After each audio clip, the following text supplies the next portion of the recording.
브라질에서 20대 여성이 모텔 욕조 사고로 전신 화상을 입고 끝내 숨졌다. 현지 매체 메트로폴스에 따르면 사고는 지난 4월 쿠리치바의 한 모텔에서 발생했다. 숨진 여성은 5살 아들을 둔 24세의 가브리엘 프레이타스로 파티에서 만난 남성과 함께 모텔을 방문했다. 사고 당시 남성이 먼저 욕조를 나간 뒤 가브리엘은 혼자 남아 머리를 부딪히고 의식을 잃은 것으로 전해졌다. 이후 고온의 물에 장시간 노출되면서 전신 3도 화상을 입었고 얼굴 피부 일부가 벗겨질 정도로 심각한 상태였다. 극심한 고통 속에 욕조를 빠져나온 그녀는 남성에 의해 병원으로 옮겨졌지만 치료 중 갑작스러운 심정지로 일주일 만에 사망했다. 가족 측은 사고 경위에 의문을 제기하며 진상규명을 요구하고 있다. 현재 남성은 경찰에 공식 진술을 하지 않은 상태며 브라질 경찰은 모텔 내부에서의 실제 정황을 파악하기 위해 남성을 소환 조사할 예정이다. 비극적 사고에 현지 사회는 충격에 빠졌으며 모텔 측의 안전관리 책임도 도마에 올랐다. 미국 텍사스에서 50대 남성이 약혼녀를 살해한 뒤 시신과 함께 침대에 누워 지낸 사실이 드러나 충격을 주고 있다. 덴턴 경찰국에 따르면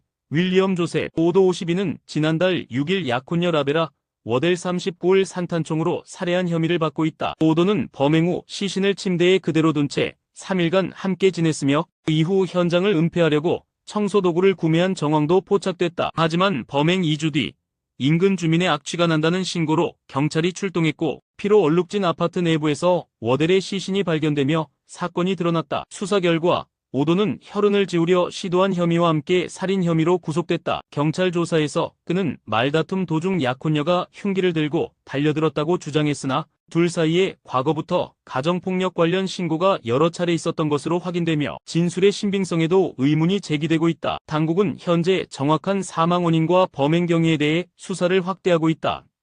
도미니카 공화국 수도 산토도밍고에서 오토바이 2인조 강도가 시민의 맹렬한 저항에 밀려 도주하는 장면이 공개돼 전 세계 누리꾼들의 관심을 끌고 있다. 남미 매체 엑스트라에 따르면 사건은 지난달 29일 오후 6시 12분경 산토도밍고대 로스차칠라스 거리에서 발생했다. CCTV 영상에는 오토바이에서 내린 한 강도가 긴 금발머리의 행인에게 접근해 가방을 낚아채려는 순간 뜻밖의 반격이 시작됐다. 피해자는 곧바로 강도와 격렬한 몸싸움을 벌였고 이들의 싸움은 인도에서 차도로까지 번졌다. 강도는 끝까지 가방을 뺏으려 했지만 피해자는 주먹을 휘두르고 버텨냈다. 함께 있던 또 다른 강도는 멀리서 지켜보기만 했고 지나가던 차량들 역시 개입 없이 경적만 울릴 뿐이었다. 그러던 중 한 승용차가 강도를 들이받으며 상황이 종료됐다. 강도는 벗겨진 상의를 챙겨 도주했고 피해자는 끝까지 지켜낸 가방을 들고 자리를 떴다. 이 영상은 SNS에서 폭발적인 반응을 얻었으며 용감한 시민이라는 찬사가 이어졌다. 미국 텍사스주의 한 주유소에 흑곰이 나타나는 아찔한 장면이 포착돼 당국이 긴급 주의령을 내렸다. 7일 현지 시간 폭스뉴스 보도에 따르면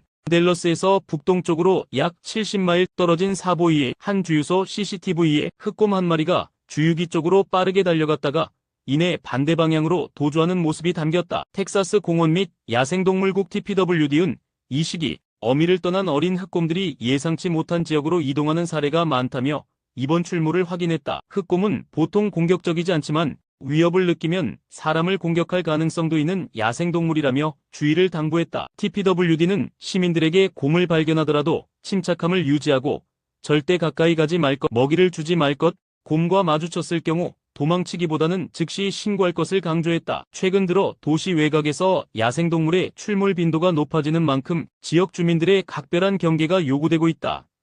일본 도쿄 거리를 뒤덮은 한 소년의 얼굴 사진이 알고 보니 부동산 사장의 아들, 홍보용 광고로 밝혀져 큰 화제를 모으고 있다. 홍콩 사우스 차이나 모닝 포스트 SCMP는 9일 도쿄 아다치구에 사는 한 부동산 회사 대표가 아들 유군의 사진을 광고판, 버스, 편의점 등에 대거 게시하며 1억 엔약 10억 원을 들였다고 보도했다. 유군은 배우도 모델도 신동도 아니다. 그는 단지 너무 귀여워서 모두가 봐야 한다는 이유로 아버지의 전폭적인 사랑을 받은 일반 고등학생이다. 지역 주민들은 그를 랜드마크 키드라 부르며 도심 속 명물로 여긴다. 아버지는 유군의 어린 시절 우스꽝스럽거나 당혹스러운 표정을 담은 사진을 정기적으로 바꿔 걸며 전속 사진작가까지 고용해 새로운 광고를 준비 중이다. 하지만 정작 유군은 이를 부담스러워한다. 그는 정말 귀엽다고 생각한다면 차라리 내 계좌로 1억 엔을 이체해줬으면 좋겠다고 말하며 거리의 유명인이 된 삶을 부끄러워하고 있다.